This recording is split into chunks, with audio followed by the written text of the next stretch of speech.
All right, guys, welcome to episode 3 of Office Hours. I'm your host, Davis Hunt, editor in chief of the Pamphleteer. This is our third episode.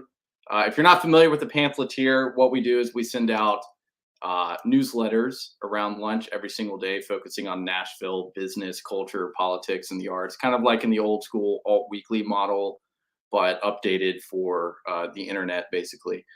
And so you can sign up at our website, pamphleteer.co, if you want to get on that list. We also do this series of live streams. It's not just me. I have two other people doing live streams. We have Megan Putsidlik's show tomorrow at noon that is going to focus on the upcoming special session in the state government. And Jared Hollyfield does a live stream on Fridays focused around movies and culture, and he's going to be talking to Jay Miller, who's a local filmmaker, kind of talking about some of the movies that are coming out in the theaters. We're still old school stewards of going to see movies in the theater, and Jared does a good job of letting you know what movies are playing in theaters. So before we do that, what I do every week is I run through the past week of coverage with the Pamphleteer. As you probably or hopefully know, we just had a general election for Metro Council, mayor, vice mayor, etc. And so I want to look at some turnout data to kind of give a reflection of to provide some insight into who decides these elections. Turnout is notoriously low in Metro general elections. It's somewhere between 20 and 25%, depending on how you count active voters. The number of active voters is, I think, somewhere around 410,000. If you count the voters who are technically active but don't have their address current or something like that, it goes as high as 490,000. So turnout is generally very low. But as you see with this map here, turnout was high in West Nashville, Belmead, Forest Hills, Green Hills, Westmead, etc. And that's about where it was the highest. You also have deep parts of East Nashville, which were fairly active, and the urban core, which we'll see on the next map, not yet, but is fairly inactive, but that may be due to obvious density there. The suburbs here in West Nashville are particularly spread out. I mean, this is, as I'm going to talk about here in a minute with our guest, Nolan Gray, this is a lot of single family home lots with large plots of land. So it's fewer people, but more actively engaged people. And if we look at the next slide, we'll see who voted for who for mayor. So as you see, the interior, the more urban parts of Nashville and East Nashville voted for Freddie O'Connell, who won the Metro general election, and the surrounding suburbs voted for Alice Raleigh, which kind of mirrors the political makeup of the state, which is, Nashville's famously, or I guess in the past 20 years, has famously been a blue dot in a red sea. And you can see that most of the Freddie O'Connell support came from the interior of the city. Inside Briley Parkway there, you see the northern kind of a loop, and then 440 on the south. And outside of that, Alice Raleigh gained most of the support. And then you have, of course, North Nashville. Sharon Hurt had some strong support there, and in Southeast Nashville, Vivian Wilhoit, but they didn't put up near enough votes to make it to the runoff. So you probably noticed by now, it's Alice Raleigh versus Freddie O'Connell in the runoff. Alice is a conservative candidate, Freddie a more progressive candidate. What is on the next slide? Yeah, so the other story, aside from the mayor's race, was the success of the Nashville Justice League, which is a progressive organization. They slated 15 candidates and got 10 of them elected outright, and 3 of them are moving on to the at-large runoff, which will happen on September 14th. So all these candidates with stars next to their name won their elections. couple of these are incumbents, a couple of them are new. Will be new members of the council, and then the at-large slots are going up for vote on September 14th. Another interesting note was the vice mayor's race. This is the first time since Metro Nashville was consolidated. The city and the county were consolidated into one government, that a vice mayor has unseated an incumbent. And Angie Henderson beat Jim Schulman in that election. And an interesting she put together kind of an interesting collection of voters. As you saw with Alice, she got most of the ring precincts, the more suburban precincts, and Freddie O'Connell got more of the urban precincts. What's interesting about Angie is that she combined her current council district, which is District 34, Forest Hills, with a more urban voter base. And Jim won what were traditionally, or what would more likely go for a more conservative candidate. Angie clearly won this because of her ties to Forest Hills. She's a member of Bellmead Country Club and her and her husband have lived in that community for a long time. So it's not really that surprising that she was able to pull off an upset in Forest Hills.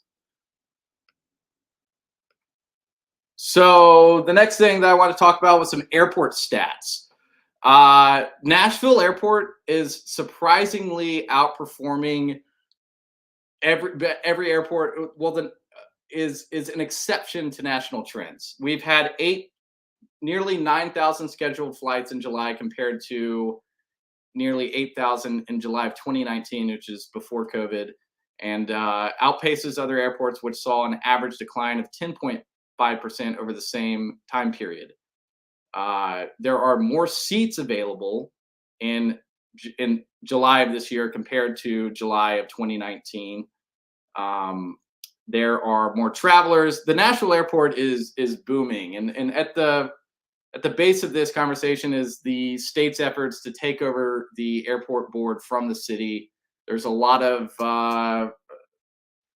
drama around that, I suppose. The state has started to appoint a significant portion of board seats for the airport authority that used to be apportioned to the city. There's a court ruling recently where they had to decide which was more legitimate, the Metro appointed board or the state appointed board, and they voted in favor of the state appointed board. And I actually tried to reach out to the Metro, to B&A, to get data on the destination of travelers flying into Nashville. I don't know how they would have this information, but I don't know. You never know with technology these days. I was hoping to understand how many people were flying into Nashville to go directly, that were staying in Davidson County, and how many were traveling to other regional areas. There's obviously, people moving into various areas. There's other places to go besides Nashville. It is a regional hub of sorts. If one was going to Bowling Green, for example, one would fly into Nashville, most likely. So our airport's doing pretty well. Good stuff. So next, our guest today is Nolan Gray, and he's the first in our what I'm calling our city symposium. I'm going to be interviewing various guests, both inside and outside of Nashville, about issues around, urban issues would be what you would describe it as, whether it be transit, zoning laws, etc. And Nolan wrote this excellent book called Arbitrary Lines, which I had suggested to me by another local journalist named Justin Hayes when I was hemming and hawing against trying to work my way through how these laws work and how to approach them and what is the most effective approach to them. Nolan has done an excellent job laying that out in his book, which I highly recommend. We'll put it in the notes of the show. And so Nolan is the research director for California YIMBY and an expert in urban land use regulation. Is the author of Arbitrary Lines, as I mentioned. He previously worked as a planner in New York City, where he worked on the front lines of zoning. He's a widely published author with work appearing in outlets such as The Atlantic, Bloomberg, City Lab, and The Guardian. He lives in Los Angeles, California, and is originally from Lexington, Kentucky. So, Nolan, thank you. Thank you for joining me. Thanks for having me. It's good to hear about the Nashville airport. Very exciting stuff. You mentioned Bowling Green, and I always forget how close Bowling Green is to Nashville. Yeah, it's just a straight 45-minute shot up 65. Very close. It's a total boomtown. I mean, at this rate, it's going to be a suburb of Nashville, huh? Yeah, well, it seems like anything like Clarksville is going to stretch south into Nashville, and Murfreesboro stretch north. It seems like it's headed that direction. You grew up in Lexington, so you're a Southern son. Yeah, I mean, it's a matter of contention whether or not Kentucky is a Southern state, but Lexington, I think, is undeniably a Southern city. Born and raised in Lexington, family, my mom's side from Eastern Kentucky, right on the Kentucky-West Virginia border, and then on my dad's side from Louisville.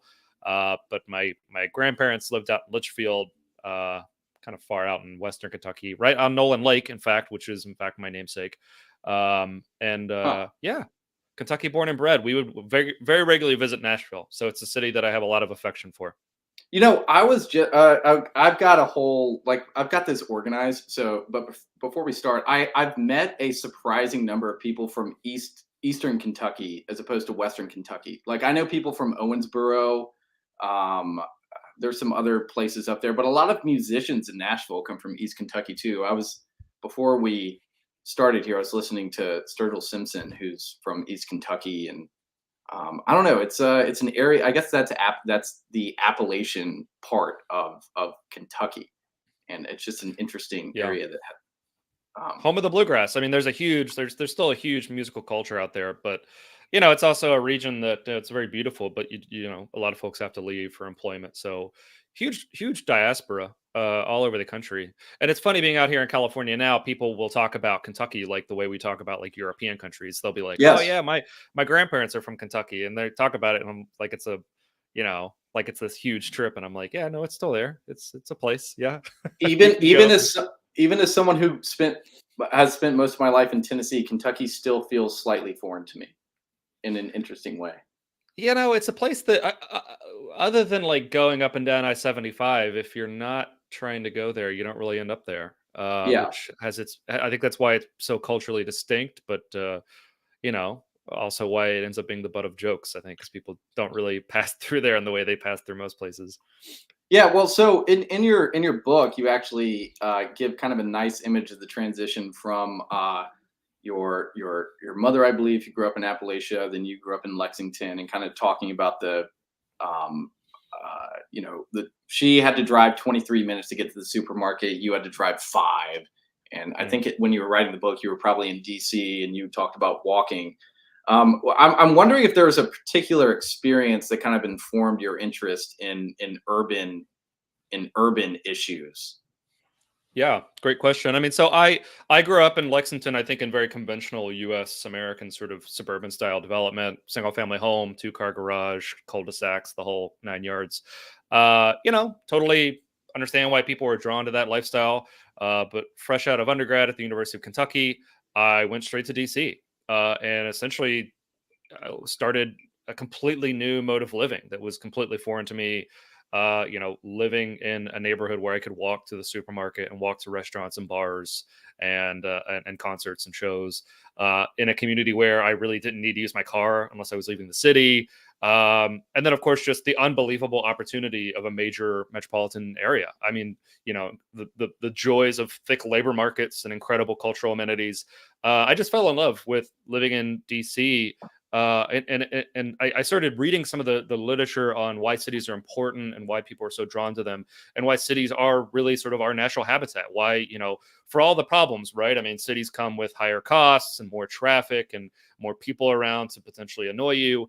And yet humans still flock to metropolitan areas. And, there are pretty strong reasons for that. So I got thinking more and more about why cities are so important.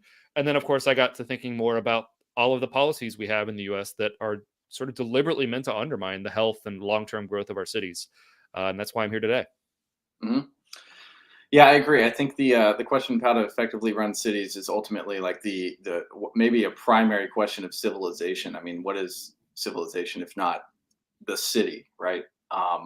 So Right, right. when you got to DC, were you studying? Were you into city planning, or was it your experience living there that got you into thinking about these issues? Did you leave Lexington to study that, or was it something that emerged after experiencing living there? Yeah, in fact, so I studied philosophy and political science at the University of Kentucky, and I planned to be an attorney. And then I pulled the gun away from my head and decided I wanted to live and didn't go to That's law wise. school. Uh, and so I moved to DC to work in digital marketing. I've been doing digital marketing for my undergrad. And I was working for a research center called the Mercatus Center at George Mason University. And Tyler they Cowen had is a think tank, right? yeah, Tyler Cowen is. I mean, Yeah. it's a huge research center, and it's funny because there's people on either ends that probably couldn't describe what the other end's doing, which to me as an asset, right? But there was a small team there, folks like Emily Hamilton who were doing really cool work on zoning reform and sort of talking about the mounting housing affordability issues in many of our cities. Around this time, this would have been, I guess, 2014, 2015. You had the early YIMBY movement or Yes in My Backyard movement of people who are proactively saying, "Hey, let's remove a lot of these regulatory barriers to infill housing growth, to building mixed use, mixed income communities." And it felt very new and exciting, and genuinely like a movement that had answers for how to make the world a better place. At that point, of course, it's these outsiders coming in and disrupting the status quo. But to my mind, it just seemed like a policy area where, exactly to the point you were just making, it's absolutely essential that we get it right, and also the way we do it today is very transparently dysfunctional. So I worked in digital marketing for a little bit, started reading up on these issues. I went to do my master's in city planning at Rutgers University, which was an amazing experience.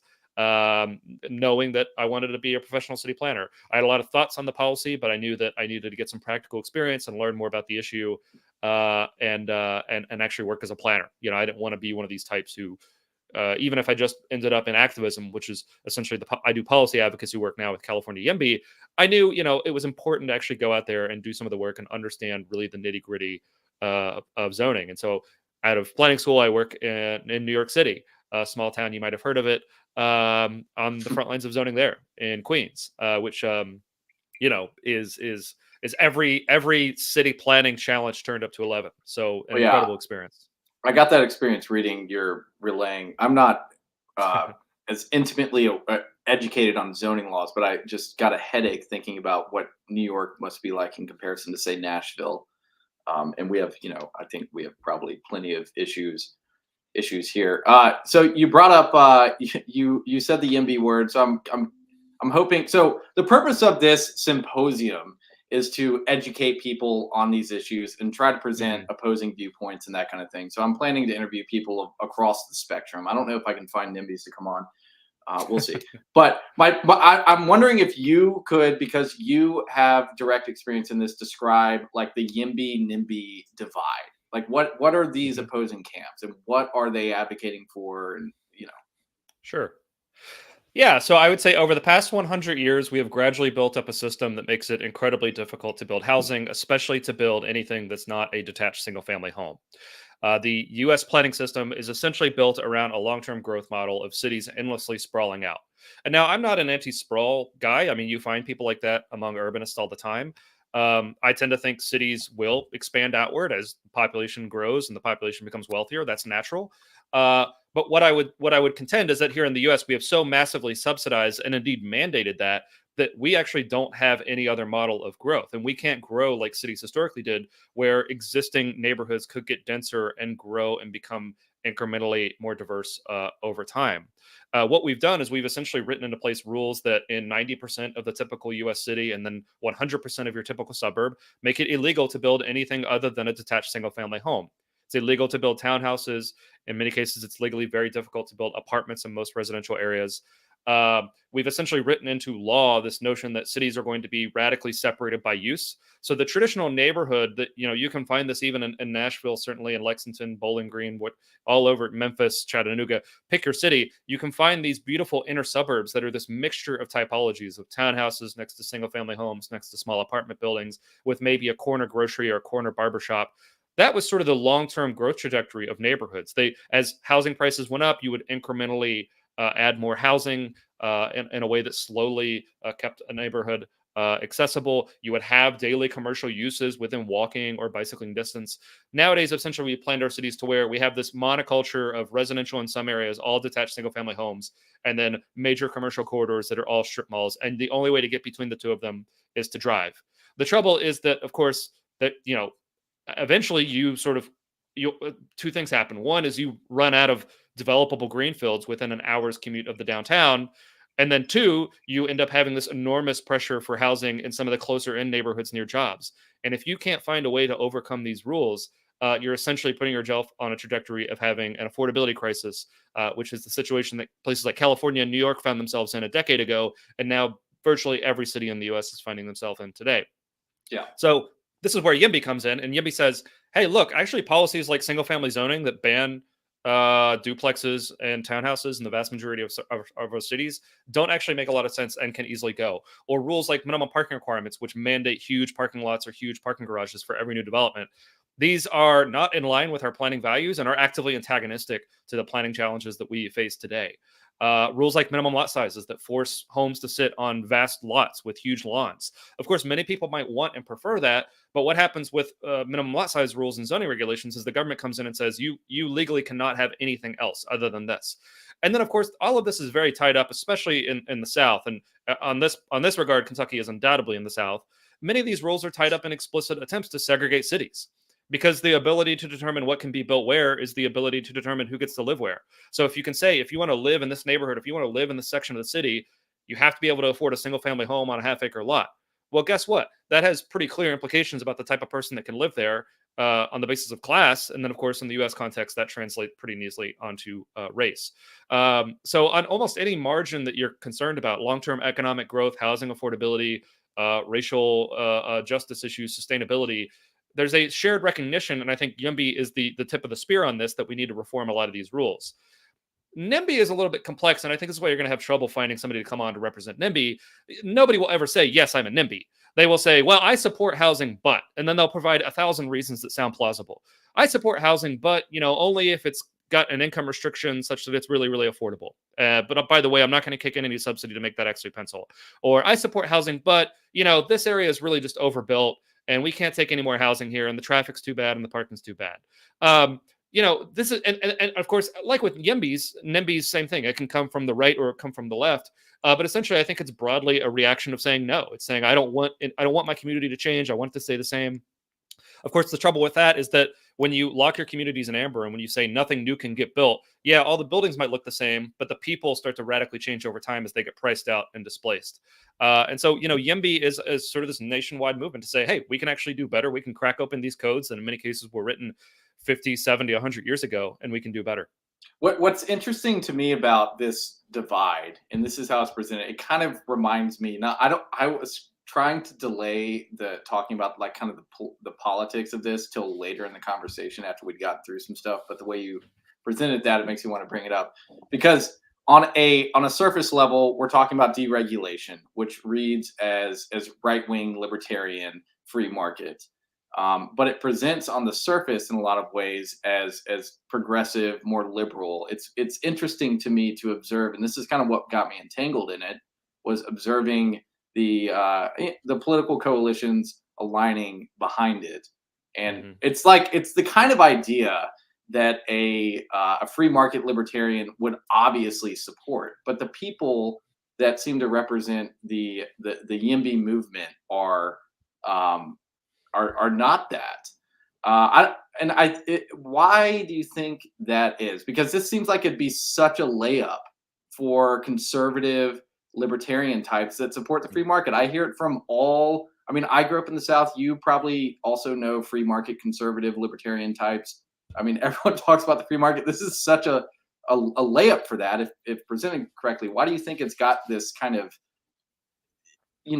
stigma about it?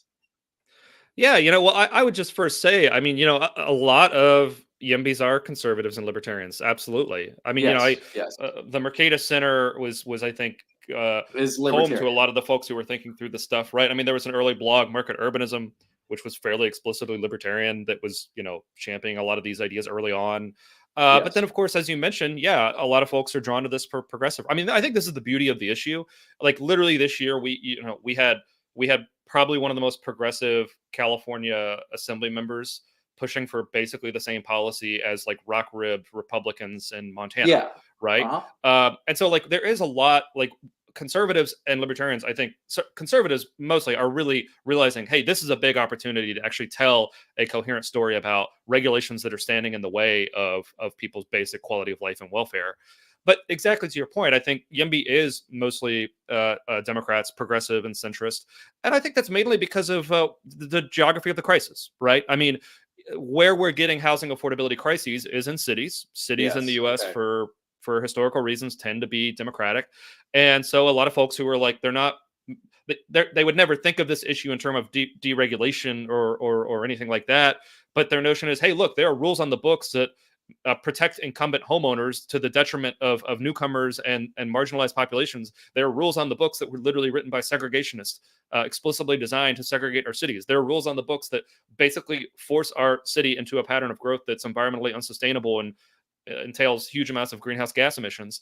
And they can come to essentially the same conclusions as folks who are just like, hey, these are regulations that are driving up costs and second guessing consumer preferences and not letting developers build what they want to build. I think that's the strength of the coalition. I mean, another policy area that I've worked in the past was marijuana policy. And I think that's another sort of story that followed the same trajectory of it was maybe flipped. Actually, it was historically more of a progressive Democrat issue, but then increasingly you get conservatives and libertarians. Certainly libertarians were always, I think, on the right side of this issue, but conservatives eventually start coming around to say, okay, well, why should the government not let you do this thing that's harmless in the privacy of your own home? And that's when I think the issue really started to have legs. Was you started it, the worst thing that can happen to an issue is that it ends up in a partisan ghetto, right? Of course. And one side can take you for granted, and they don't really have to look out for your interests. So, I think to the extent that YIMBYs are very effective at, of course, mostly reaching out to progressive Democrats in cities, but also to Republicans at the state level, and a lot of these states where you're going to need bipartisanship to pass bills. I think that's the strength of the movement. Of course, folks on both sides who want YIMBY to fail, conservatives will say, oh, like the YIMBYs are just a bunch of like far left crunchy granola lefties who want to force you to live in an apartment building and take transit. And then, progressives will say, oh, YIMBYs are all just developer shills who, want total deregulation. Like the fact that people on both sides of wingnuts on both sides are gunning for YIMBY, to my mind, is just a pretty good sign. I'm sure you're familiar with Freddie DeBoer. He wrote in one of these pieces that talks about kind of the political dimension that I think may have hampered it. And again, I was not going to get into this until we talked about but YIMBYism is the right general impulse married to a ruinous online social culture that cares far, far more about insider status than about building a coalition, and is far more dedicated to dunking on people than to listening and building a common cause. I've had interactions with people that both confirm and refute that designation that he just gave. There are certainly people that seem, like militantly opposed to it, and then there's other people that are obviously, you're obviously one of these people that's a little more level-headed about it. So, anyway. If Freddie's claim is that there are people who are anonymous on Twitter who get feisty, that call themselves YIMBYs. Okay, sure. Yeah. The social media platform that's designed to make people get in fights has people getting in fights. I would encourage people who believe this to go to any YIMBY meeting, and you'll find a bunch of highly agreeable people from all walks of life who are committed to building more affordable, equitable, sustainable cities. There was this sort of like bevy of pieces recently about like, oh, YIMBYs would be more effective if they were like friendlier to me on the internet. That's what Iglesias wrote a piece about that this morning, basically. I don't know if you saw that. I think, I did see it. It's just like weird because it's like, touch grass, right? Like go out. It reminds me of the Bitcoin community, which I've had some involvement with that community. And it's kind of the same thing. It's like you got these people that are rabid about the cause that are off-putting to everyone that's not in the know. Like me, I'm not going to get into my opinions on Bitcoin here, but me, who I come from a software background, I admire the technology from that angle. There's a certain subset of people who like it, and understand it. And then there's these like rabid evangelists, and they kind of like, it's almost like they form a phalanx against any criticism. I don't know. It's an interesting dynamic that it's But not unique to YIMBYism, I'll say. it's not unique to YIMBYism, and it's a small fraction of the movement. I mean, again, I would just say go to an actual YIMBY meetup, all right? And it's like it's a completely different tenor. But I would say, you know what? Even that, like, it's not strategically bad for us that, like, if some political staffer was popping off and being a NIMBY, or some journalist is saying some frivolous NIMBY things, that like they get swarmed. I actually don't Yeah. necessarily know that that's to our detriment. I mean, I think everybody's on a platform like Twitter. I don't know if I should start calling it X, because like they know their peers are there, and they don't want to like be on the other side of their peers. And so like, yeah, if they say something silly, a bunch of YIMBYs are going to be in their replies, like making it clear that they said something silly. I mean, of course I think people should be nice and respectful, but you know, I don't know. I think it's a total sideshow of people who spend all day on Twitter, just stimulating discourse for the sake of discourse. And then you go into any city hall or any state house in America, and people are actually talking about how do we pass these YIMBY bills. I mean, we literally just have like an $85 million YIMBY grant get passed by the federal government. So, Oh, really? I would love the evidence. What's the grant for? So this was a grant passed year in a funding package, essentially to discretionary funds to support local governments that are removing regulatory barriers to housing. And I think it's colloquially being called the YIMBY grant. So cool. All right. Well, let's one question that you kind of try to delineate in your book a lot is the difference between zoning and planning, and kind of the difference between those two approaches. If I were to approach this as a neophyte, I might think that zoning is planning, and you very clearly lay out why zoning is not planning. But I would like to hear you express the difference between the two for listeners or viewers. Absolutely, yeah. So I'm a trained city planner, worked as a city planner. Planning is something that humans have been doing basically since we started settling down. Planning is the process of sitting down and consciously thinking through the long-term growth and infrastructure needs and design of our communities, right? And really, humans have been doing this, since we stopped wandering around, planning out street grids, planning out water, planning out sewer, planning out where public spaces are going to go, planning out where public facilities, city halls, at one point churches, schools, directing growth away from areas where there might be potentially environmental hazards. Planning is a huge umbrella that essentially broadly refers to the process of consciously thinking through the long-term growth of human settlements. Zoning is this thing that we've been doing for the past 100 years, where we say, we are going to sit down, and for every single parcel in the city, we are going to list out the permitted land uses, and we're going to list out the permitted densities. So we're going to say what you can build on every single lot with extreme detail. I mean, you can pull up in your zoning code and for a commercial district, for example, and it will say like literally the types of businesses you can open on any given lot, and then the scale at which you can build it. So this, of course, touches down in housing pretty significantly. In a lot of our residential areas, we say housing's allowed here, but only 1 unit per acre, or only 1 unit per so many square feet. Commercials allowed here, but only this much amount of floor area. And then given how much floor area you have to build so many parking spaces. Zoning is a very new and young project that, like I say, has only been around for a century. And for reasons that I argue in the book, I think has actually been somewhat of a failure. And nowadays, I think is in many ways actually antagonistic to a lot of the other planning objectives we have, to the extent that it actually makes it harder to build more affordable and equitable and sustainable communities. What's the steelman argument? You make it in the book. I found one point compelling about laying out sewage, thinking about the electrical grid and various, gas lines, etc. But what's the steelman argument for zoning? Yeah, so if we look at the early history of zoning, it's very clearly an attempt to do two things. One, to write certain cultural elite preferences about what cities should look like into law. So that's where we get the single family zoning and all this other stuff. And then two, to explicitly segregate our cities. I document that history in the book, but the steelman here is why might a reasonable person say we need a system like zoning? I think there are two compelling reasons. The first is that we know that there are certain uses that are going to make for incompatible neighbors, right? Nobody wants a really, really noisy bar or club moving onto their street.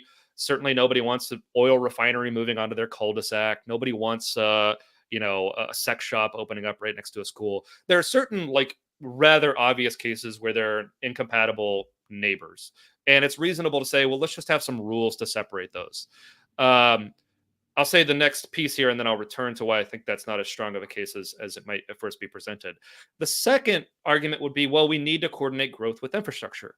So, for example, a zoning defender might say, well, how else are we going to make sure that we don't get growth beyond what our water mains or our sewer lines can currently support? How do we make sure that the growth is happening near the transit stops that we've just made big investments in? How do we make sure that the huge new subdivisions aren't opening up on 2-lane country roads? Both of those, I think, are perfectly valid concerns to have. I think I would make two responses to that. The first is that those edge cases are great, and in fact, even in unzoned context or unzoned cities, we often have rules for those extreme uses, like businesses that serve liquor or sex shops or any sort of heavy industrial use. Before zoning, and in contexts where we don't have zoning today, we often still have no trouble regulating for those edge cases. All zoning adds to that is an even greater level of detail about what uses are and are not allowed. All zoning adds to that traditional mix is now we're booting out corner groceries from our neighborhoods, and now we're saying you can't build a duplex next to a single family home.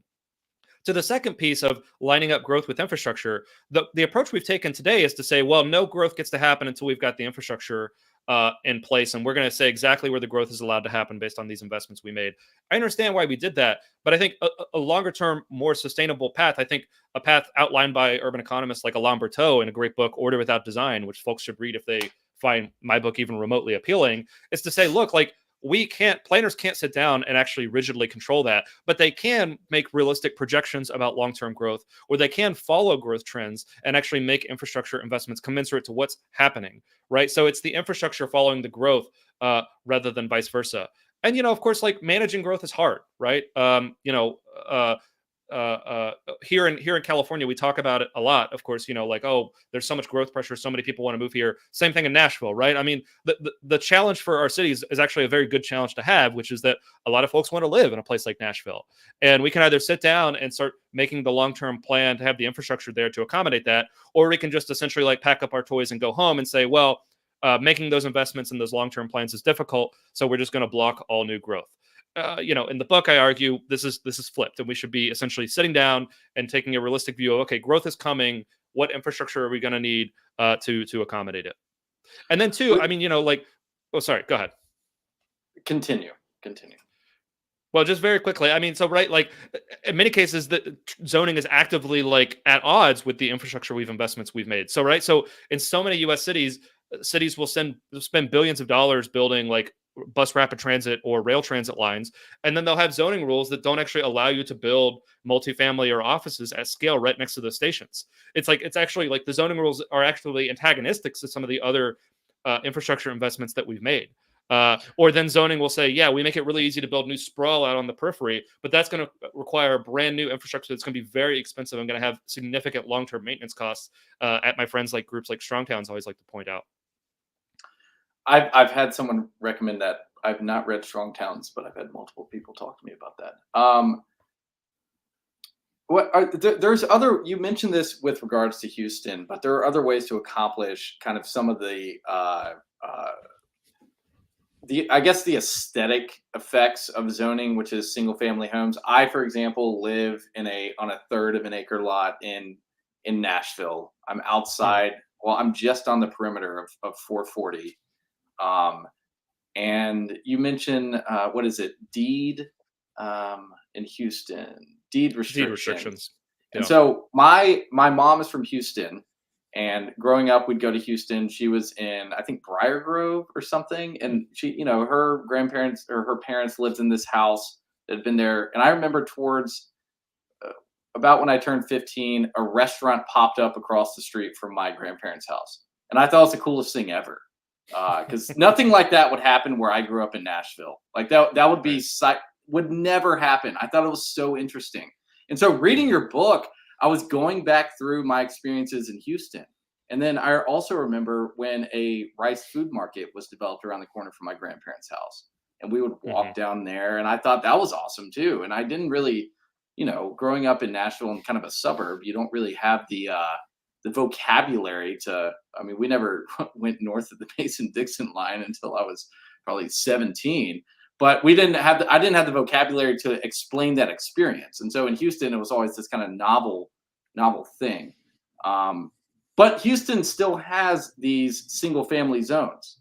And that's through the use of deed restrictions, which is a kind of a like explain how that is. So like if we were to abolish zoning laws as you ultimately suggest, something that could arise in its place would be a deed restriction in a neighborhood where a neighborhood gets together and agrees on standards for that area, right? Right. How does that work? Yeah, well, first I'll say on your childhood reflections. I mean, I love that. I always joke. I think kids are naturally somewhat YIMBY, and they have to be trained to be NIMBY by life. They have to be trained to be afraid of change. I mean, kids like naturally watch like Bob the Builder, right? Like Well, I didn't tell you the sad part of that story, which is my grandparents had to move out of their house, and anyway, but at the time it was cool. But they eventually had to, because they were the place was developing into a more commercial direction, and they were hounded by people. They eventually got, I guess, an offer they couldn't refuse, and I think property taxes were increasing and all sorts of various things that forced them to eventually downsize to another house, which is ultimately for the best. But but there's definitely a downside to this completely Wild West version of a de-zoned city. I don't know where I'm going with that, but I guess my question was like, still within Houston, there are single family homes. My grandparents lived in one for a long time, and I'm curious about how in Houston, where there are no zoning laws, such things happen. Like Houston is your template for the ideal D-zone city, correct?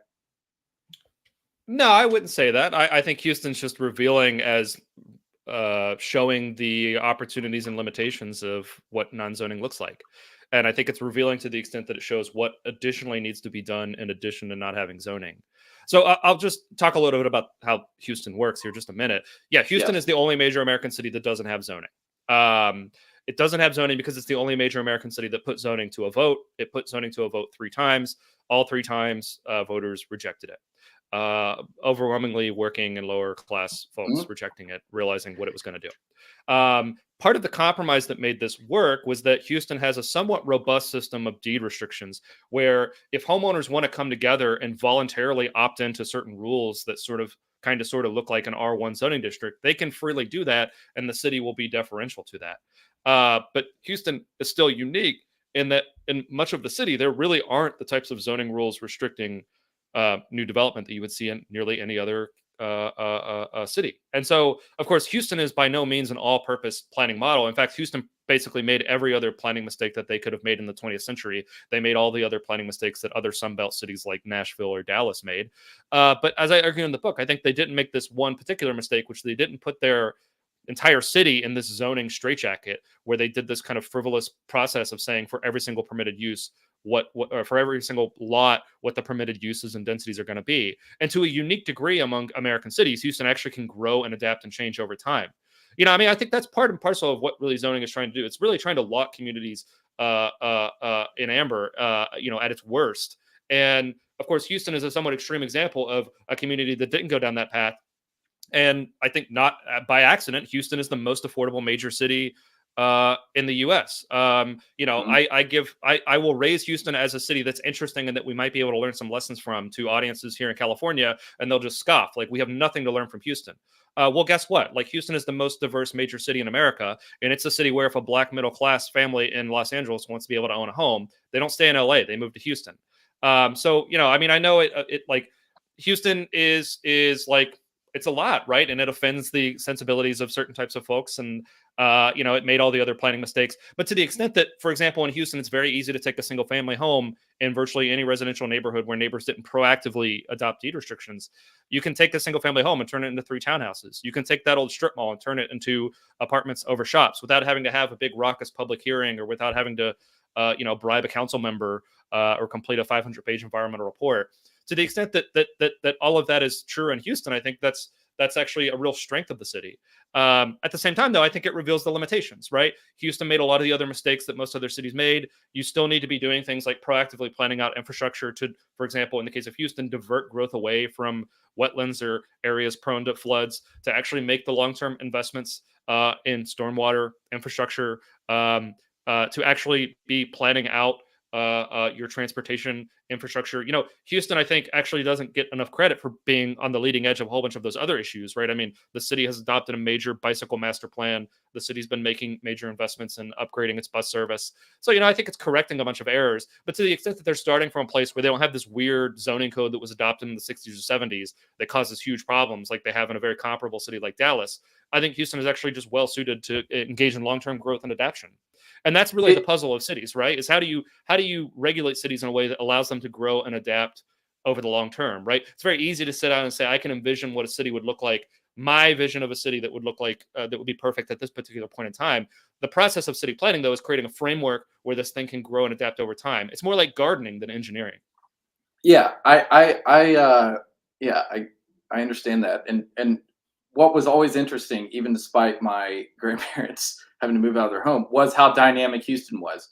Because as a kid, I didn't have. It's just interesting reading your book, reflecting back on Houston in particular, because we spent so much time there, and noticing how different it was from Nashville, which is very locked in amber.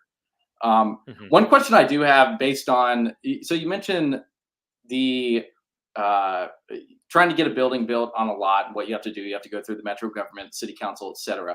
One thing I am very interested in is how reducing or liberalizing zoning laws would affect the efficiency of metro government. Because like in Nashville, for example, 50% of the time is spent dealing with variances and all sorts of requests around zoning and setback exceptions, and they want to build this here. Yeah, I mean, you're familiar with this. This is what you did for a while. So I'm like one of the most compelling question for me from a local government level is, what would that time that's now freed up by that be spent on? And you mentioned planning being kind of the art of dealing with noise complaints. There's one anecdote in your book about a bakery being built below an apartment, and as a planner, there's mechanisms that you go through to settle that. So I was hoping you could comment on because if you go to a council meeting now in Nashville, it's mostly real estate developers or people complaining against the development in the neighborhood. What might a world without zoning look like? Is it more, will that time be freed up, or what will it be occupied by? Will it be more neighborly disputes, or will it be, do you understand kind of what I'm getting at? Yeah, absolutely. And I love that you picked up on this. I've had a few of these conversations now that the book's been out a year, and I don't think a lot of folks have raised this. Yeah, I mean, look, a lot of planners don't go into planning because they want to count up the number of parking spaces in a strip mall, or because they want to tell the person that they can't build an ADU, in this or that cul-de-sac, right? They go into planning because I think really they want to do the long-term, write the rules and do the long-term planning work that actually enriches communities and puts them on a path to growth that enriches everyone who lives there and creates room for new people. I do think actually this has been one of the major costs of zoning, is that it's an incredible drain on our planning capacity. I mean, your typical US planning department, a lot of what they're doing is giving people exceptions to these rules that were written 50 years ago that nobody would adopt today, right, if they were up for discussion. And then managing these public hearings and these review processes for projects that realistically are fully compliant with the long-term vision for the healthy growth of the community. So, I think there's actually, I gave a talk to a group in Florida, a group of Florida planners just this morning. I actually think there's a huge amount of appetite for this among planners. I think there's a superficial read of my book that's, oh, this is just this guy popping off about how much he doesn't like planning. On the contrary, I think this part of what's gone wrong is that we've essentially become these stewards of this broken system where we react to every new application. And we have a huge amount of value to add doing two things. One is actually managing impacts, right? Yeah, you do have the problem of bad neighbors, and we do need strict rules about things like noise or traffic generation or light pollution. That stuff is really, really important. And it's kind of weird. It gets actually kind of like sidetracked, relative to the stuff of like, well, how much floor area or how tall is the building? I think those are, some people care about those. Weirdos care about that stuff. But really your average person is like, yeah, if you deal with the impacts like the traditional nuisances and externalities, then I think a lot of opposition and concern to new development goes away. And then second, having that long-term plan for growth. So many cities will have the most comprehensive zoning, 1,000-page zoning code, and then they won't even have a long-term streets plan that maps out like a street grid for the future growth of the city. It'll just be whatever a developer wants to come in and build in this winding cul-de-sacs and ad hoc open spaces that don't really add up to anything, and of course are just fiscally and environmentally totally unsustainable. That's where planners can add real value. And I think to the extent that we're no longer these sort of weird stewards of zoning and actually can do some real planning, I think planners are actually kind of inspired by this vision. I actually read your book as like a tragic conceit towards the loss of classical planning. Uh, I don't know if Yeah. that's true, but like I'm sure that if you enter the field, you imagine laying out streets and talking about, we need a grocery. Maybe tell me if I'm misrepresenting what planning actually is, but we have a corner grocery store here. We have this space that's open for some commercial purpose, and we have houses. Just trying to produce. Like I think anyone that's had any experience living in uh, a functional, walkable city. And I've lived in San Francisco and LA. LA, in my opinion, is totally dysfunctional. San Francisco, it depends on where you live, depends on how much money you have. But you desire that. Like I would love to be able to walk out of my house, after we record here, go down, meet a friend for a beer, and just not get in my car. Number one, so I don't get a DUI. But number two, I don't want to pay for an Uber either. But I think those are just common things that you would desire from an environment, would be that kind of accessibility. Yeah, I think that's a really great point. I mean, my notion of the role of a planner in a liberal society, and not like liberal in the sense of Democrat, but like liberal in the sense of what we're all up to here in a country like America. The role Right. of a planner in a liberal society is to create a framework where people can have maximum amount of freedom to plan their own lives. Sure. And have a home that looks like what they want a home to look like, and can start a business and live in a type of community that reflects their values, but without, but in a way that enriches everybody else rather than imposing costs on them, or imposing costs on burdens on infrastructure requirements, etc. So for example, many people want to live in a single family home in a car oriented community. Great, they have that choice, right? Like planning has made sure that that's provided, but many people also might want to live in a community where maybe they're within a 5-minute commute of work, or they can walk or bike to their daily needs, or they're in a place with density needed to support a corner cafe or a corner bar. The thing is, our current zoning rules don't give people that choice. They say you're going to live this one mode of living. You're going to live in a detached single family home. You're going to go everywhere by car, and you're going to go shop at the supermarket that's in the strip mall. And based on how rich or poor you are, you're going to live further out or closer in. But you don't have any alternative choices. And I think partly what's happening with the GIMBY movement was there are a lot of people who are like, yeah, I don't like that. I actually want to live in a community that might have a mixture of uses and a mixture of housing typologies. I want to live on a walkable street grid where I can get around without always needing to get in my car. One of the last places I lived in Lexington, it was a pre-zoning, or at least at a time when zoning was much more liberal neighborhood, and there was a little corner deli that sold beer, right? And I remember every single morning there was this guy who'd walk to the corner deli and get like a 24-pack of Natty Light, and presumably drink it over the course of the day. And I would not endorse that lifestyle, but you know what? I'm really glad that guy could walk to that corner deli. That Right? also, that's just like color that you get if you live in a just car centric area, and I've done both. You don't get that kind of neighborhood character as much unless Right. you're living in kind of an active suburb where people are working in their front yards. When then you It look at the is data on, yeah, you look at the data on the number of friends that people have, or you look at the data on the number of like informal social interactions that people have. And nowadays we've structured our society to where the average American doesn't have an interaction with a stranger unless they're serving that stranger or the stranger is serving them. Yeah, Right? you have to be They're deliberate arguing about it. it. Right. You have to be Right. like I have to you have to deliberately make social plans. Um, Hmm. it's the same in LA too. I'm sure. Yep. You're telling me.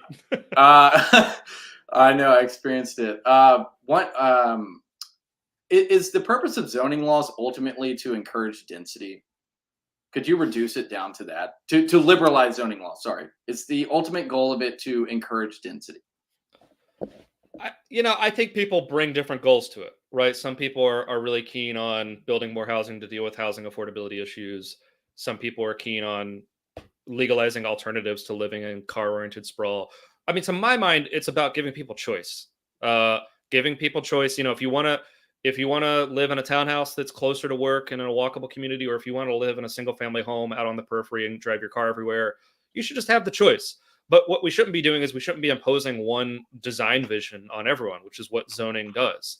And I think that's to me that's the key. It's a little bit weird. It's a little bit ideological, I guess. I'm not going to go into a planning office and say, abstract things about choice. I think most people really are concerned about these issues from a housing perspective or a racial equity perspective or a workforce housing perspective.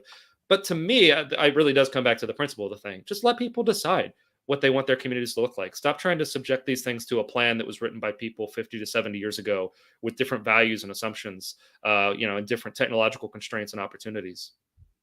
Do you think suburban preferences are a reaction to increased housing prices in the interior? Like in Nashville, for example, an apartment's going to be more expensive than if I were to live in Wilson County, which is a surrounding county. Do you think preference to live there and commute into the town is a reaction to price, or is that a preference to have a single family home? That they can be assured will have space and quiet and that kind of thing. Yeah, it's an interesting question. I mean, like when you're deciding where to live, I think you're making basically one trade-off, which is like, given at my price point, what is my ideal trade-off between the length of my commute and the amount of housing that I can afford, right? And so, like, of course, that this dynamic is changing very rapidly with the rise of remote work. But some people are going to say, well, I actually want to have a short commute and maybe be in a mixed-use community, or I want to be close to amenities, I want to be close to the theater, I want to be close to concert halls. So I will take a smaller home that gets me closer in. Other folks will say, especially once kids come into the picture and people start living slightly more private lives, well, I'm fine to be further out. I want more space and a bigger house. The survey data seems to suggest that Americans have a lot of different preferences about this. Many Americans want to live in potentially a smaller home, but in a more urban, dense, walkable community. Other folks want to live in your typical suburban style development. The problem is we don't give people choice. I mean, I was reading one report which was kind of funny, and it was like the average American basically wants to live in the world of Gilmore Girls, where they live in a mansion, but it's like right next to like a walkable street where everybody else is presumably living in apartments, and you can walk to cafes and shops. Like everybody wants everything, right? And the question of like the challenge of city planning is like, how do we deal with these trade-offs, right? And right. I think you deal with these trade-offs by giving people choice and letting their preferences reveal the form that cities eventually take. You mentioned briefly Thomas Jefferson's. I don't think you get into it, but you mentioned his ideal of the American smallholder, which is something that, as I get older, I realize is kind of a pie in the sky dream. And ultimately, his efforts did more to entrench the Southern planter than to encourage the facilitation of this idyllic smallhold farmer that everyone is. And Hoover kind of picked up on that and saw the single family home as a way to improve the national character. And I'm wondering, do you think that vision of single family homes is too ideological, or is it unrealistic? Is it unaspirational, or do you see? You see what I'm asking? I'm wondering when you read that, Yeah. do you just think they're idiots for thinking that everyone should have a single family home, or Yeah, I mean, we're getting into some really interesting planning history and theory here. I really like this. okay, good. I mean, there's this notion of like spatial individualism, right? So Mhm. like a defining quality of the American project is individualism. We are Right. very concerned with the individual. This notion that the individual is economically independent and self-sustaining, that they are politically independent, they can vote for who they like, and they can say whatever they want. And one of the ideas, this is from an urban planning scholar, Sonia Hurt. Her notion is there's also the spatial individualism. Our notion that like my home should also be this like physically independent thing, even if it's like a single family home with like 3-foot side setbacks on like a 1,400 square foot lot, right? It's still an independent structure, and I am a free and individual, person. I think that's to a certain extent a reflection of this individualistic culture. That said, I think that's a very narrow read of what this individualistic culture might look like. I think actually there's a profound freedom that you feel in a place like a New York City, or even a Los Angeles or a Nashville. There can be a profound freedom of being in these huge labor markets where you actually have just tons of different options in front of you in terms of jobs you could take, or fields you could study, or arts and culture that you consume.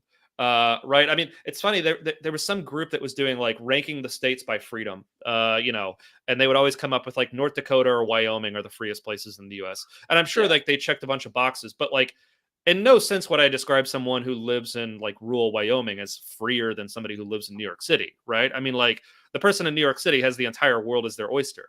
The person in Wyoming is, like piping in the Netflix and like going to a city once or twice, a month, right? I might contest so, like, that, but I kind of see what you're saying. But you're defining freedom as yeah. like optionality, basically. And I would define freedom as I was in Montana recently, and like building code laws in Montana are insane. And I went on this hiking trip with a friend of mine who's a contractor. Like he was telling me that the way you build a house out there, there's no building codes. No one cares about building codes. You just prop up a house on a piece of property, and people do whatever they want with their houses. There's no HOAs. It's kind of the Wild West in a lot of ways. But Yeah, and I think they're able to lock that in because they essentially say like, well, there's just going to be nobody around, right? And I mean, like this is actually, I think, a foundational challenge. Is like, how do you get a whole bunch of people living in a small space together? Because we want all the benefits of that. We want the thick labor markets. We want the like cultural amenities. We want the spontaneous exchange and the culture that cities are like. That's I think a core thing that I said at the start of the conversation. Yes, Cities are this unproductive, like this unbelievably productive engine of just creating everything, right? Everything that is coming out of the ferment of humans bumping into each other in cities. New ideas, innovations, new firms, new arts. And the challenge of is really like, how do you get that sort of ferment that you can only get in cities, but in a way that allows folks to actually live their own lives and be relatively free, right? So on certain margins. But sir, please. What do you think of Silicon Valley? That's an example of arguably the most innovative portion of planet Earth. I mean, there's a case you can make it's the most innovative portion of planet Earth ever, and I live there. It's a suburb, and it was not a dense. But that kind of ties back. I don't know if you've ever read Tom Wolfe's profile of Robert Noyce, who talks about defines this prototype of the Midwestern tinkerer who's like growing up on a farm. It's like Jeff Bezos grew up that way. A lot of surprisingly, a lot of tech entrepreneurs grow up that way. But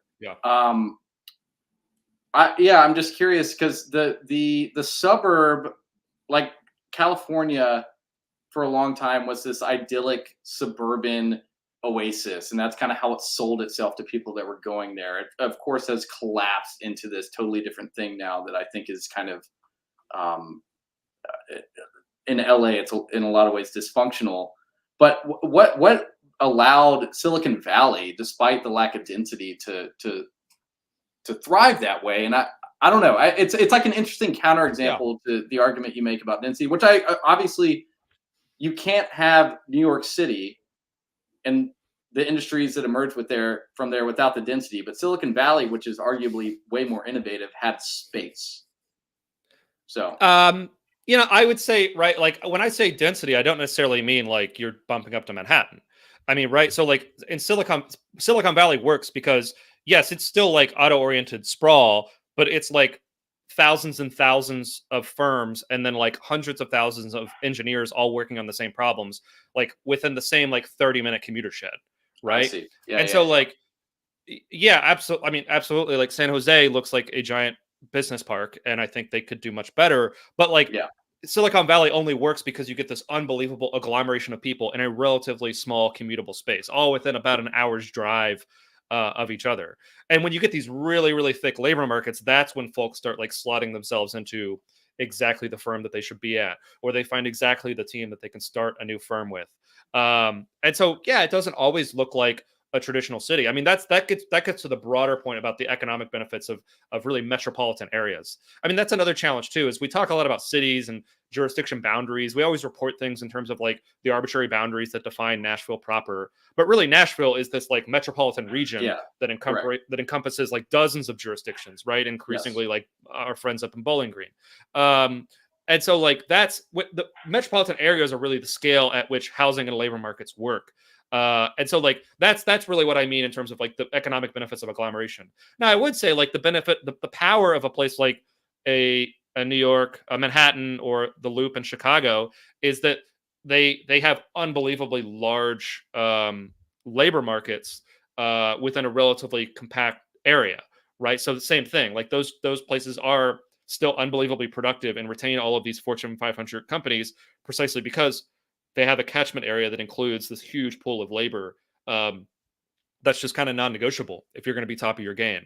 And it's interesting to me, like LA is so profoundly dysfunctional, the Bay Area is so profoundly dysfunctional, and Yes. yet like people still come to these regions if they want to work in entertainment or if they want to work in tech, right? I mean, I was just reading like so many of the new like AI unicorns or whatever, I don't know the lingo, are still cropping up in the Bay Area, right? And it's like, well, just because like agglomeration economies find a way. If Yeah. you get a lot of people in a small area and there's this magic in the air and there's a history of networks of support, it's hard to move that, right?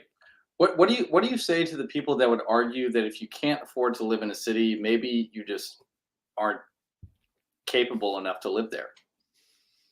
Well, it's funny because this whole notion of expensive and affordable cities is like completely new, right? I mean, if you went back to the 60s and had articulated this notion, it would be kind of unclear what you're even talking about. There's this crazy divergence among US cities in the 70s and 80s where certain cities start to become really, really expensive, even relative to incomes, and certain cities start to become really, really affordable.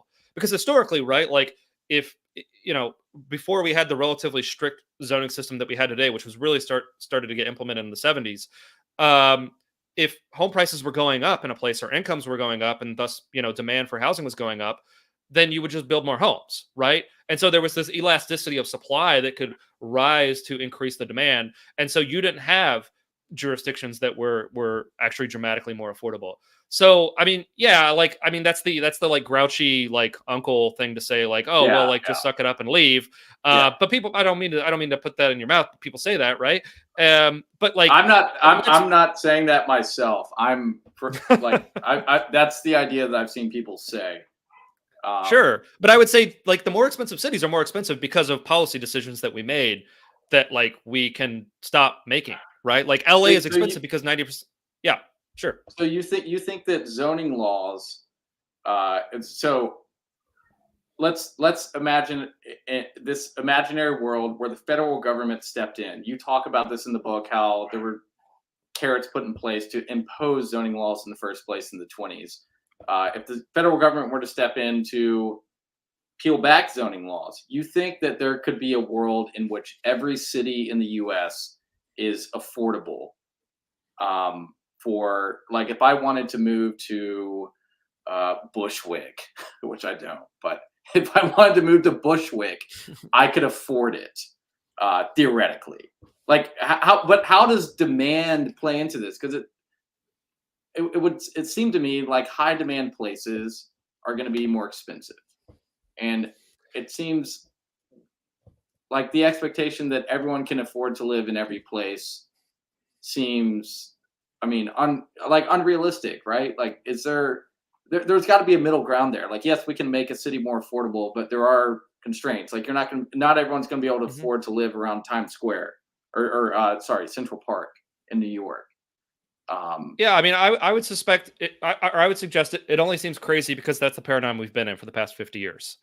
And historically, yeah, like if like this is the story of so many like great innovators, like Walt Disney just showing up in Burbank with like a couple pennies in his pocket, right? I mean, if you read fiction from like the 20s and 30s, yeah, it's like, oh, I'm from this poor farm town in Iowa and I just showed up in yeah, New York and I lived in a yeah, cheap residential hotel and there were just so many of these that got built that like yes, it's not even a factor, right? I mean, of course, like no, in war times and during times of like economic upheaval, you get like shanty towns and stuff like that, but like during normal times, like, yeah, no, this notion of like a permanent abiding housing crisis in a place like New York or LA is not by any means the norm. I mean, you mentioned Bushwick. Like Bushwick being expensive is like a profoundly new thing, right? Bushwick is just Yes. Bushwick's expensive because we haven't allowed housing to be built in all the other places. And I would Okay. suggest that, yeah, there are some places where there's really, really high demand for housing. But if you let the supply rise to meet that, which is historically what we've done, yeah, these communities will change over time, but they're not necessarily going to be dramatically more expensive. I mean, there's going to be slight variation, right? In the short term, as like supply and demand sort of are constantly re-equilibrating. But tough word there. But like over the long term, right? Like actually supply and demand like do like sort of follow each other. And if there's enormous demand to live, yeah, around some, for example, if we hadn't had these rules, yeah, maybe Central Park, the northern perimeter of Central Park looks a lot like the southern perimeter, where you do have fairly large towers. That's probably the path that a Manhattan would have taken if they hadn't arbitrarily imposed all of these rules, locking it in amber as it was in the 40s and 50s. You know, I'm thinking about when I first, when I first got a job out in Palo Alto. I lived in like someone was just renting out a spare room in their place, and I paid next to nothing, and I was getting, I wasn't getting paid anything, but it's only because of that opportunity that I was able to go up there. And then also Mhm. when I would go spend a weekend in San Francisco with my then girlfriend, we would go to get one of these. There was this. Like boarding house style hotel up there with shared bathrooms and shared kitchen space. So you just had a bedroom. Mhm. And that, yeah, it is interesting that we don't have that kind of like tiered housing stuff anymore. I mean, Yeah. why has that gone away? Like I can't crash when I crash landed in, I'm just talking about myself because this is my best way to understand it because I don't study this. When I moved to LA, I rented Airbnbs until I found a like cheap house to live in with like four other dudes, and then I, slowly climbed out from there. But um, why aren't there? What happened to kind of these you know uh, cheaper housing, temporary housing options in The cities that might have allowed someone? simple answer is we made them illegal to build. If you want to build a boarding house or a single room occupancy in New York, it's going to be where it's allowed at all. It's going to be an extremely difficult process. Hmm, Um, if you want to try to build a micro unit without an off-street parking space in your typical American city, let's say you want to try to build like a 250 square foot, extremely modest unit, exactly for that type of person, maybe fresh out of high yeah. school or fresh out of undergrad, and they want the cheapest possible unit to get them into a city so they can get a job and start building themselves up. It's illegal. It's outright illegal to Yeah. build in your typical U.S. city. The unit's going to have to be so large. There's only going to be so many units that are allowed to be built every year, so they're just going to be more expensive. You're going to have an off-street parking space. If it's a single-family home, it needs to be on a lot of a certain size. What we've done is we imposed a whole bunch of rules, and I think not totally for nefarious purposes. We said, well, like let's set pretty high standards for the quality of housing above and beyond health and safety. I mean, I'm not arguing with any sort of health and safety regulation, but let's just set standards saying, oh, if you want to build a new home, it needs to at least be 1,000 square feet, and you need to have 2 off-street parking spaces, and you need to have this, that, and the other. What that does is that doesn't guarantee that everybody gets a home like that. That just guarantees that if you can't afford a home like that, you don't get a home at all. And so Yeah. you're having to live maybe splitting a bedroom with someone or sleeping on a couch or sleeping in a car, as so many thousands of Californians now do. Um, I think what we're going through right now is rediscovering like it's good to have housing at all different levels. Not because like the SRO or the boarding house or the micro unit or the studio apartment is glamorous, but because for many people at many stages of their life, that's the best form of housing that they can afford. And actually, developers are eager to build it. And if we didn't have these rules in place blocking it, we could get much more of it. I think in a context of a place like Nashville, because Nashville's, I think, very similar to LA, where it's this place where dreamers get drawn in and they maybe don't have a lot of money and they're probably going to not have money for like 2 or 3 years, right? Or until they get, their A Star is Born trajectory or whatever. Yeah. Right? Like, but a place like Nashville remaining an entertainment capital in the same way as LA, and this is why I think this is no small factor in the current strikes among writers and actors, is they're realizing like, oh, like LA is not a place where you can like hack it and live really cheaply and live in an unglamorous unit, but at least have a home. And so to the extent that we want to have cities remain these places where, that kid can just show up from Eastern Kentucky and maybe wait tables for a few years, but be able to find a decent home, we have to be allowing housing at all levels of the market. Hmm. Hmm. All right. So we've kind of had a meandering conversation. I had a very tight outline for this conversation, but we've meandered. And what I Sorry. want, what?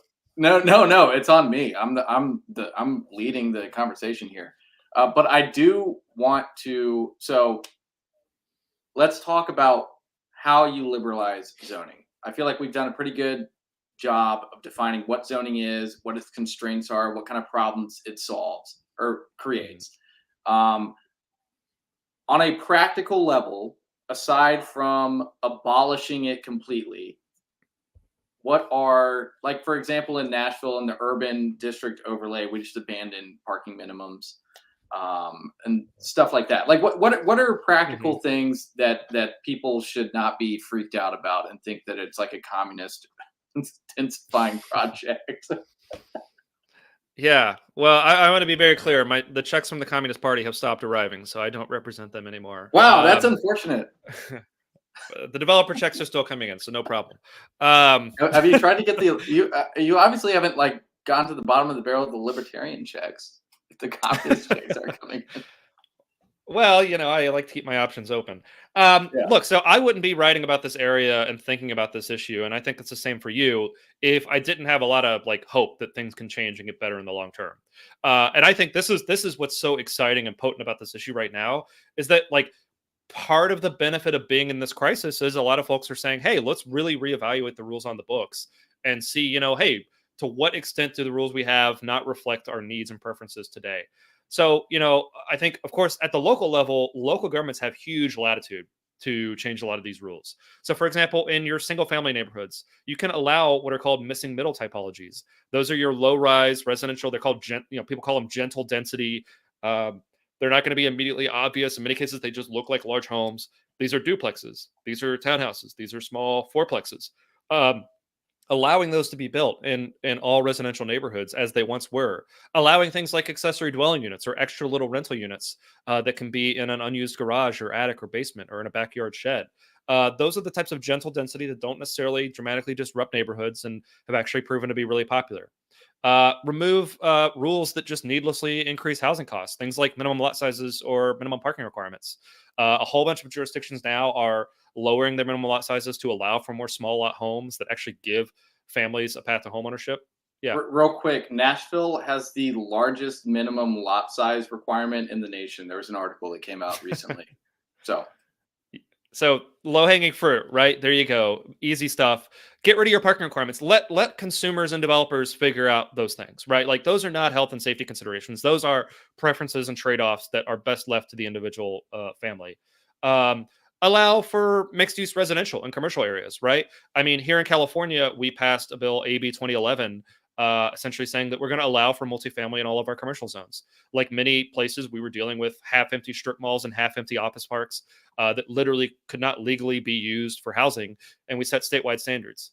That gets my next thing is the state potentially has a role to play, right? Because you will get good local jurisdictions that adopt reforms on a lot of these issues, but zoning is a state delegated power to local governments, and state level governments can come in and set statewide standards. One of the most successful things we've done in California is we set statewide standards for accessory dwelling units. And that happened in 2016. Since then, we've had about 60,000 ADUs get built all across the state.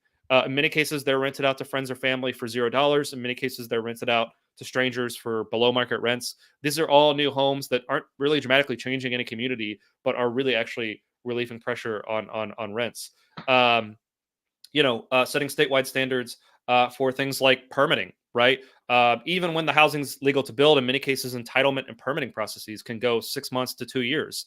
And right, all of that stuff serves to kill new housing or make it hard to build. These are really easy things that jurisdictions and states can do to actually make it easier to build housing. And all across, minimum parking requirements initially, gone in places like Buffalo and Hartford. A reform is going mainstream when I'm reading about my hometown of Lexington completely eliminating parking requirements, right? To really, very little, to little controversy. Yeah. Places like Austin and St. Paul lowering their minimum lot sizes down to around the 1,500 square foot range. jurisdictions like Minneapolis, which, by the way, is one of the only jurisdictions that hasn't had rent go up in real terms over the last few years, because in 2019 and before, they adopt very, very, very liberal zoning reforms to allow, for example, mixed use multifamily along a lot of their corridors. And, I would say too, like, there's a certain type of urbanist that like has a sort of take your medicine way of framing this, of like, well, sorry, the housing's getting expensive, we have to allow new stuff. You actually look at a lot of these communities that have been transformed by these rules, and they're actually just nicer, right? They're just nicer places to be. They're more pleasant. They've actually enriched corridors, or they've enriched neighborhoods. And so there's a lot of exciting comps. Cool. All right. Well, I've enjoyed this conversation. I got a couple of questions with you before we go that are a little more fun. Sure. So what's your favorite I'm already having fun. What's your favorite fictional city? Oh, I got to go with Coruscant, right? I mean, come on. Coruscant. The planet's a city. Star Wars. Oh, right. Remind Art me. Deco. Tell me about Coruscant. Yeah, so Coruscant's in the prequels. It's the planet that's a giant city. It's got a nice Art Deco aesthetic. There's a criminal underbelly. It's fun. Big. Did you ever play Mass Effect? That game? I played the first one back in the day, on Xbox 360. The first Mass Effect was awesome. And I have distinct memories of I can't remember the name of the city, but going around that city. I was just watching your pop culture urbanism videos. Oh, cool. And you talk about Cyberpunk 2077, which I haven't played. But it is interesting how cities are represented in pop culture. It's very rare that you see a city expressed. They're all dystopian versions of cities. Are there artistic or literary references you can think of that represent a city that is not dystopian or kind of realistic? Or yeah, I did a feature on this. There were a couple. So I mean, there are depictions of future cities that are not dystopian. So Her's Los Angeles, for example. Her depicts a future Los Angeles that's just like slightly denser and with slightly better transit, and it depicts it in a very the guy falls in love with a robot. So yeah, but it's non-judgmental. It's very nice. Like, it's not like Black Mirror where they're like slapping you over the head and they're like, hey, in case you didn't get the message, this is Twitter. Yeah. This is like this is 23andMe. It's Her is like nice, anamorphic lenses. It looks beautiful. The fashion is twee. I get what you're saying. So you empathize with the guy. It's not just the style. You empathize with the guy, I think. I remember. So when I saw that movie, I was living in Palo Alto, and I remember seeing that movie because I was working in tech, fresh out of college, and it made a big impression on me. Just from, I've worked in tech and the film industry, so it kind of made a big aesthetic impression on me. I haven't rewatched it, but I do remember the depiction of Los Angeles that it showed as nice. It was totally, maybe idyllic is the word to use in comparison to what Los Angeles is. What's another one for you as San Francisco in Big Hero 6. It's this like future San Francisco that's like halfway between San Francisco and Tokyo. And the city has a lot of personality and character. Yeah. I've been told to watch Big Hero 6. I have not done that yet, but it's fine. The city's cool though. You watch it for the city. Okay. Like I'm thinking of I grew up reading a lot of Charles Dickens, and like the way he depicts cities in Britain is just dismal. And then you read and you know what's funny? I was thinking about boarding houses and that kind of thing, and I was thinking about Moby Dick, and the opening scene of that is Queequeg and the titular or the character sleeping together in the bed and that kind of thing. And that's not, it's like, is it possible that cities are always kind of grimy, and like part of living in a city is just wading through muck? Like I kind of like, I'll say this, part of the attraction of living in Los Angeles for me was that I was living in what I felt were the ruins of something. Like it was seductive in a way. And I don't think I'm unique in saying that. I think a lot of people would agree with me on saying that. And like part of the appeal of living in New York or Los Angeles or San Francisco, I think San Francisco less because it's a lot of like wealthy tech workers that are have different sensibilities. But part of the romanticism of living in a city is like finding, something beautiful in the midst of this dysfunction in a way. I Mhm. mean, it's unless we're going to go all the way back to ancient Rome and I don't know, the cities of antiquity that from our vantage now look like these oases of functionality, which I'm sure is not the truth. Um, is it possible that urban environments are just always fucked up? Yeah, I mean, like, as bad as urban environments have been, right? I mean, there's a reason why they still draw people, right? Like, Yes. rural poverty is like really, really, really bad too. Yeah. And so yeah, and then of course, like, yeah, like when you first move to a city, there's struggles and there's challenge, and but your upward trajectory is like kind of infinite. And I think that's why cities find a way, right? And yeah, That's why you I put don't want to up. be That's why you put up with the muck, maybe because there's an upward yeah, trajectory offered to you. And I maybe think that's right. now, Yeah.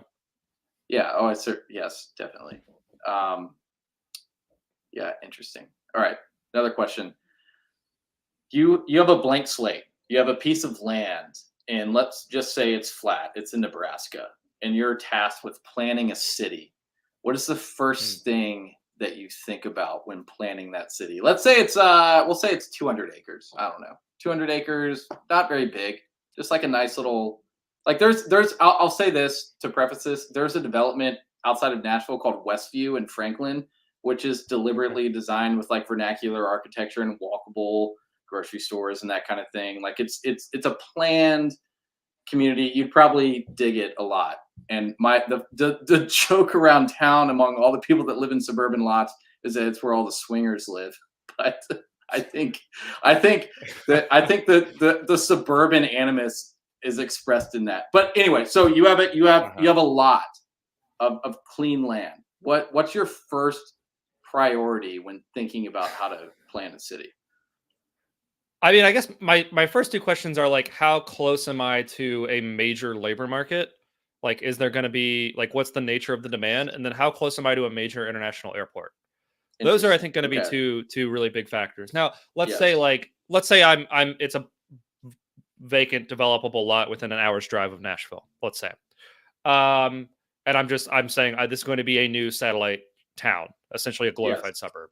Sure. Yeah, I would say you get the basics right. You sit down and draw out a street grid that's going to be your streets and your water and your sewer infrastructure. You sit down and make a plan for where the parks and the public facilities are going to be, and you reserve those lands. Um, and then you kind of just let it rip. I mean, like if I was like right, if I was subject to the constraints of real estate development, I think there's a reason to do the more new urbanist style thing where you do the planned community and you say exactly where the commercial is going to go and the residential is going to go. But if I'm just like an independently wealthy billionaire, then yeah, I just grid it out, adopt some basic rules around like externalities, plan the infrastructure, and then just let it go. Um, yeah. What do you think? What do you think about Trump has proposed? It's probably the most interesting idea he's had, in my opinion, to found 10 freedom cities. No clue what he means by that. I don't know. Like, my question to you just now exposes a lot of faults with that, which is like, okay, so you're just gonna like what build a city in the middle of Nebraska? I mean, what do you think about this Right. idea of like trying to build, cities from the ground up? New cities. Yeah, I mean, there's a reason why really the only successful new cities are um mostly capitals, like new capitals, because they're unbelievably capital intensive and you need some way to attract jobs, right? Right. Because people like at the end of the day, like people decide where they're going to live based on either where they're going to study for a job or where they're going to get a job, right? And like and then family is of course a major sort of variable in that. But so like but when you're a new place, right? You in many cases you probably don't have jobs unless like you do get new cities in context where it's like, oh, some new mineral or some new resource was discovered and we're going to exploit that and a whole bunch of people are going to move there for jobs, and then maybe if enough of them stay you get a new city, or for example, like as the Earth heats up, you might have like ports that open up in the Arctic where it's going to just be useful to be able to like have a permanent year-round port up there, and then because you get the employment, then the population follows, and then you get a city. But it's very, very, very hard to plan new cities. I would be extremely curious to hear what Donald Trump thinks are going to be the major employers in Freedom Cities. Like, Well, are we I would move imagine federal it would be like agencies? it would be like a corporate, it'd be like a corporate government aligned thing. I don't know. I thought the idea on the surface sounded theoretically interesting. I feel like I had one more question, but let me scroll through my list here. I have a whole litany of questions for you, Nolan. Let's see.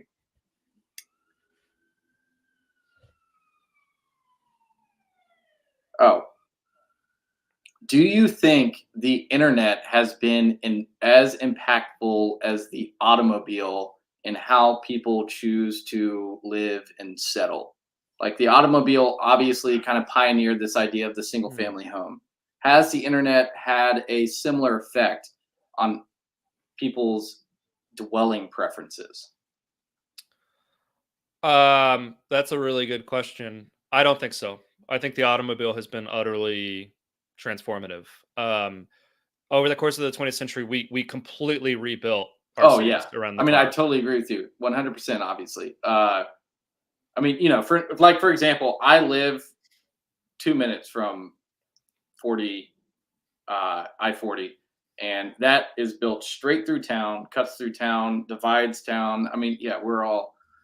Um, but it seems like the internet would, in some way, infect habitation patterns. Like I worked remotely during COVID. I had a job working for a company out in Palo Alto, writing software, and it was only because of COVID, for example, that this idea of like remote work was Mhm. possible. And like my preference for where I lived, if I were to move out to Palo Alto and work again, I'd live in an apartment. But because I was in Nashville, I lived in a house and I had some, I had more time that I Mhm. wouldn't devoted to like, you know what I mean? Yeah, no, I mean, I think on the margins, absolutely. The uh, the internet slightly diminishes the value of place, right? So if you can work remote, of course, that'll dramatically change your location preferences. If you can get on your computer and watch YouTube for 7 hours for free, you might be less inclined to live in a place that has, live entertainment and theater and concerts, right? I'm being serious, right? Like I if know, you I live in a agree. I place where agree. if you live in a place where like if you want to have somebody come pick you up in a car or deliver you food, like the internet makes all of it easy for you to like do the thing where you live in a single family home and like Yes. effectively live in a pod Yes. and live in a kind Yes. of like weird virtual reality.